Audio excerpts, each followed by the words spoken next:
رہے ہیں کہ محرم الحرام کی فضیلت مختصراً بیان فرما دیں۔ محرم الحرام کی فضائل میں سے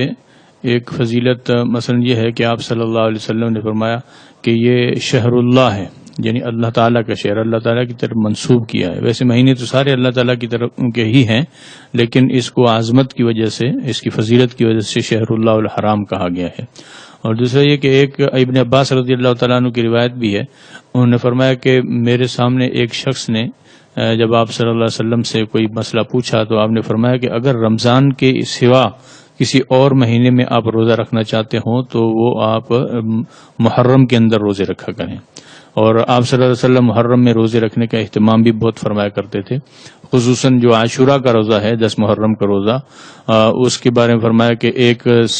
گزشتہ سال کے سارے گناہ اس کی وجہ سے معاف ہو جاتے ہیں۔ اور اس کے ساتھ ساتھ آپ صلی اللہ علیہ وسلم نے یہ بھی فرمایا تھا آخری بار جب روزہ رکھا کہ آئندہ سال اگر میں زندہ رہا تو پھر اس کے ساتھ ایک روزہ مزید رکھوں گا۔ اس وجہ سے مسنون بھی یہ ہے کہ 9 اور 10 محرم کا یا 10 اور 11 محرم کا روزہ رکھا جائے، وہ افضل بھی ہے۔ تو یہ اس کے مختصر سے فضائل ہیں۔ ویسے کتابوں کے اندر روز بھی بہت سارے فضائل ملتے ہیں کہ بہت سے تاریخی واقعات بھی اسی محرم کے ساتھ طرف منسوب ہیں، تو اگرچہ ان تاریخی واقعات سے کسی مہینے کی فضیلت میں کوئی اثر نہیں پڑتا،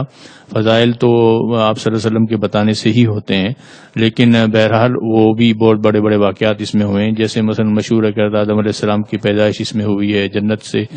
میں داخل اسی مہینے کیا گیا 10